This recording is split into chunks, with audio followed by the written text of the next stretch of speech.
Quinto paso. Admitimos ante Dios, ante nosotros mismos y ante otro ser humano, la naturaleza exacta de nuestras faltas. En todos los 12 pasos de Nam, se nos pide ir en contra de nuestros deseos naturales. En todos nos desinflan el ego. En lo que respecta a desafiar el ego, pocos pasos son tan difíciles de practicar como el quinto, pero casi ninguno de los otros es tan necesario como este para lograr la serenidad duradera y la tranquilidad espiritual.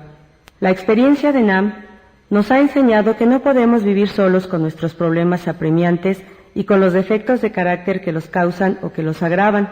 Si hemos iluminado el curso de nuestras vidas con el fanal del cuarto paso y hemos visto en relieve esos incidentes que preferimos no recordar, si hemos llegado a comprender cuánto daño nos ha causado a nosotros mismos y a los demás esa manera de pensar y de actuar equivocada, entonces necesitamos más urgente que nunca dejar de vivir solos con esos fantasmas atormentadores del ayer. Tenemos que hablar de ello con alguien. Sin embargo, nuestro temor y nuestra renuencia a hacerlo son tales que al principio muchos Nam tratan de saltar el quinto paso. Buscamos un método más fácil, que generalmente consiste en la admisión general y poco dolorosa de nuestras fallas más leves, y para redondear la admisión, añadimos descripciones dramáticas de episodios de nuestras crisis emocionales, posiblemente ya conocidos de nuestros amigos. Pero no decimos nada de lo que realmente nos molesta y produce escozor. Nos decimos que no debemos compartir ciertos recuerdos humillantes. Estos los debemos guardar en secreto. Nadie debe enterarse de ellos. Esperamos llevárnoslos a la tumba. Sin embargo, si se ha de tomar en cuenta la experiencia de Nam, esta no solamente resulta una actitud imprudente, sino que peligrosa. De las actitudes confusas, es esta una de las que más dificultades nos ha causado para la práctica del quinto paso. Algunos no logran ninguna tranquilidad y otros recaen periódicamente hasta que pueden orear sus secretos. Hasta algunos de los veteranos de Nam, que ya han estado serenos por años, suelen pagar caro su descuido de este paso. Nos dirán cómo trataron de llevar la carga solos, cuánto sufrieron con su irritabilidad, ansiedad, remordimiento y depresión, y de cómo, buscando inconscientemente alivio, acusaban a sus mejores amigos de aquellos mismos defectos de carácter que ellos trataban de ocultar. Siempre llegaban a la conclusión de que no se consigue ningún alivio confesando los pecados de otros. Todos tuvieron que confesar los propios. Este sistema de admitir nuestros defectos ante otra persona es desde luego muy antiguo. Se ha hecho válido cada centuria y caracteriza las vidas de todas las gentes de fondo espiritual y de las verdaderamente religiosas. Actualmente, la religión no es la única defensora de este principio redentor. Los psicólogos y los psiquiatras señalan la necesidad imperiosa que tiene todo ser humano de la percepción de su propia personalidad y del conocimiento de las fallas de ésta, para poder discutirlo con una persona comprensiva y de confianza. En lo que se refiere a neuróticos, Nam iría más lejos. La mayoría de nosotros estábamos de acuerdo con esto, pero sin aceptar admitir nuestros defectos ante otra persona, no podíamos conservarnos tranquilos. Parece claro que la gracia de Dios no llegará a nosotros para expulsar nuestras obsesiones destructivas, mientras no estemos dispuestos a hacer esa admisión de nuestros defectos ante otra persona. ¿Qué es lo que podemos recibir del quinto paso? Por lo pronto, librarnos de esa terrible sensación de aislamiento que siempre hemos tenido. Casi sin excepción, los neuróticos son torturados por la soledad. Aún antes de que nuestra conducta empeorara y de que la gente nos empezara a rechazar, casi todos nosotros ya sufríamos con la sensación de que no pertenecíamos en ninguna parte. O éramos tímidos y no nos atrevíamos a acercarnos a los demás, o éramos propensos a ser buenos chicos, algo escandalosos, ansiosos de compañía y de que se fijaran en nosotros, sin lograrlo nunca, cuando menos de acuerdo con nuestra manera de pensar. Siempre estaba ahí la misteriosa valla que no podíamos ni traspasar ni comprender. Era como si fuéramos actores en un escenario y que de pronto nos diéramos cuenta de que no sabíamos ni una sola línea de nuestro papel. Esta es una de las razones por lo que buscábamos medios de escape. Nos permitían actuar improvisadamente, pero fuimos abatidos y nos quedamos en un aislamiento aterrador. Cuando llegamos a Nam, y por primera vez en nuestras vidas estuvimos entre gentes que parecían comprendernos, la sensación de pertenecer fue muy estimulante. Creíamos que el problema de la soledad ya estaba resuelto, pero pronto descubrimos que si ya no estábamos solos en el sentido social, aún sentíamos muchos de los viejos tormentos de la exclusión ansiosa.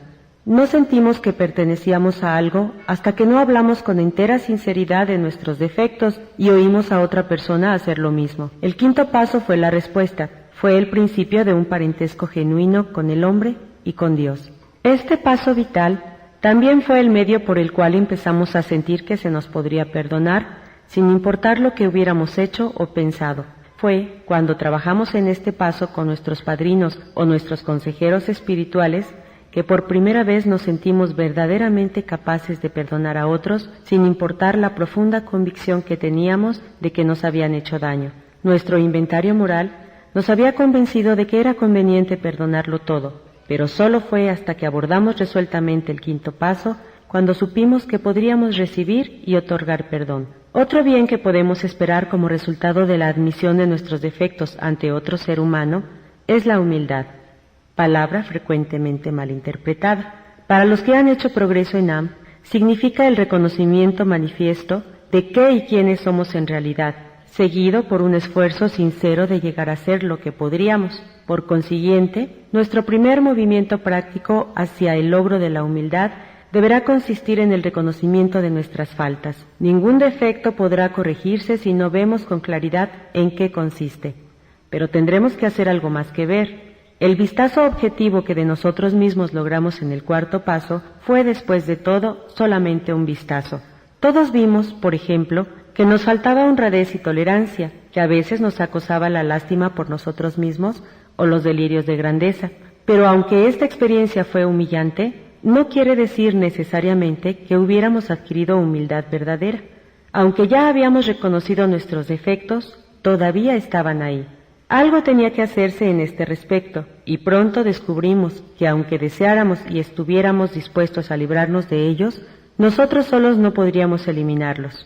Las principales ganancias que obtenemos bajo la influencia del quinto paso son mayor realismo y por consiguiente más honradez para con nosotros mismos. Al hacer el inventario, empezamos a sospechar que el habernos estado engañando a nosotros mismos nos había ocasionado muchas dificultades. Si casi toda la vida nos habíamos estado engañando más o menos, ¿cómo podíamos estar seguros de que no lo seguíamos haciendo? ¿Cómo podíamos estar seguros de que habíamos catalogado verídicamente nuestros defectos y de que los habíamos admitido en realidad ante nosotros mismos? Como todavía estábamos obstaculizados por el miedo, la compasión para nosotros mismos y los resentimientos, es probable que no hubiéramos podido evaluarnos con imparcialidad. El sentimiento exagerado de culpabilidad y de remordimiento pueden hacernos exagerar y dramatizar nuestras faltas, o la cólera y el orgullo lastimado pueden formar una cortina de humo tras la que ocultamos algunos de nuestros defectos mientras culpamos de ellos a otras personas. Posiblemente también todavía nos estorbaban muchos obstáculos grandes y pequeños que no sabíamos que teníamos. Ahí se nos hizo evidente que no sería suficiente un autoavalúo solitario y la admisión de las faltas basadas en eso únicamente. Necesitaríamos ayuda de fuera para, con entera veracidad, averiguar y admitir la verdad acerca de nosotros mismos, la ayuda de Dios y la de otro ser humano. Solamente ventilando nuestras vidas sin retener nada, solamente estando dispuestos a recibir consejo y aceptar ser dirigidos, podremos ir por el camino de la debida manera de pensar, de la honradez sólida y la de humildad genuina. A pesar de todo, muchos de nosotros nos quedábamos atrás, decíamos, ¿por qué ese Dios tal como cada quien lo concibe no nos dice dónde está nuestro error? Si en primer lugar el Creador fue quien nos dio nuestras vidas, Él debe saber al detalle nuestras equivocaciones. ¿Por qué no hacemos esas admisiones directamente ante Él? ¿Para qué necesitamos inmiscuir a otra persona en esto? En esta etapa, las dificultades que se presentan al procurar que nuestro trato con Dios sea el debido son dobles. Aunque al principio nos sorprendemos de que Dios sepa todo lo que se relaciona con nosotros, pronto nos acostumbramos a ello. ¿Quién sabe por qué el encontrarnos solos con Dios no nos parece tan embarazoso como enfrentarnos a otra persona? Nuestra buena voluntad de ventilar nuestras dificultades no pasa de ser teórica hasta que no nos sentamos y hablamos de lo que tanto tiempo hemos ocultado.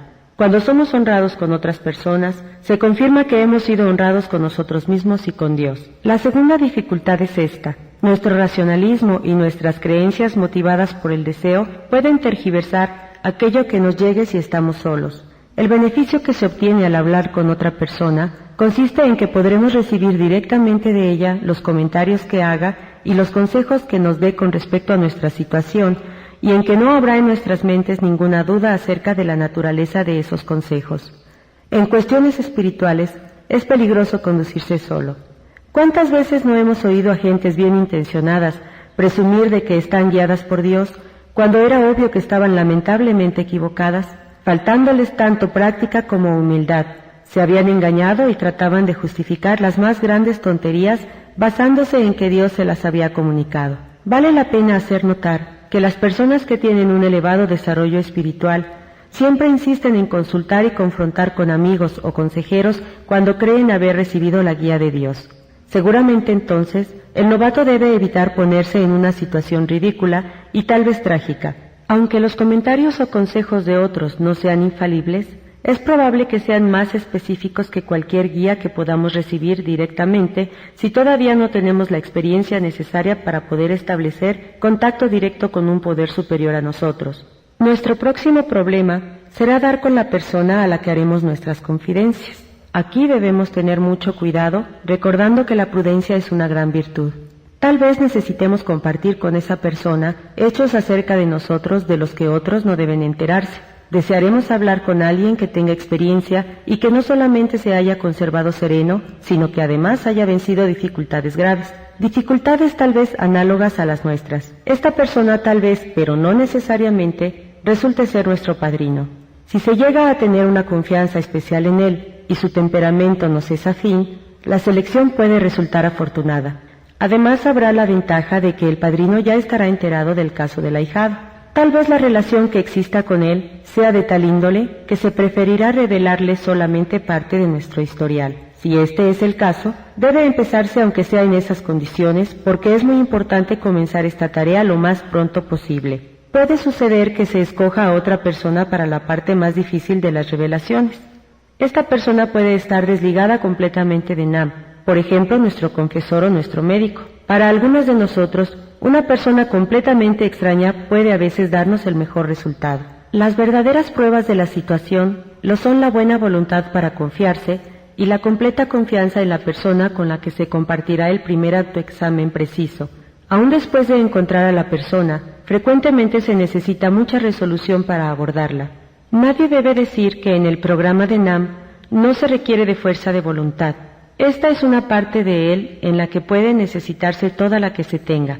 Felizmente, lo más probable es que nos espere una agradable sorpresa.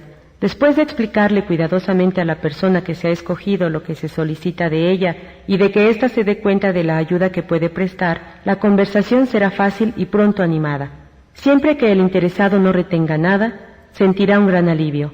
Las emociones que han estado constreñidas por años se liberan y se desvanecen al ser expuestas. A medida que cede el dolor, lo reemplaza una tranquilidad reparadora, y cuando se combinan así la humildad y la serenidad, algo grande está a punto de ocurrir. Más de un Nam, que ha sido agnóstico o ateo, nos ha dicho que fue en esta etapa del quinto paso cuando por primera vez sintió la presencia de Dios. Y hasta esos que ya tenían fe, frecuentemente estuvieron conscientes de la presencia de Dios como nunca antes lo habían estado. Este sentimiento de ser uno con Dios y con el hombre, este surgimiento del aislamiento a través del honrado compartimiento de nuestra terrible carga de culpabilidad, nos conducen a un estado de tranquilidad en el que podemos prepararnos para los siguientes pasos a la serenidad plena y significativa.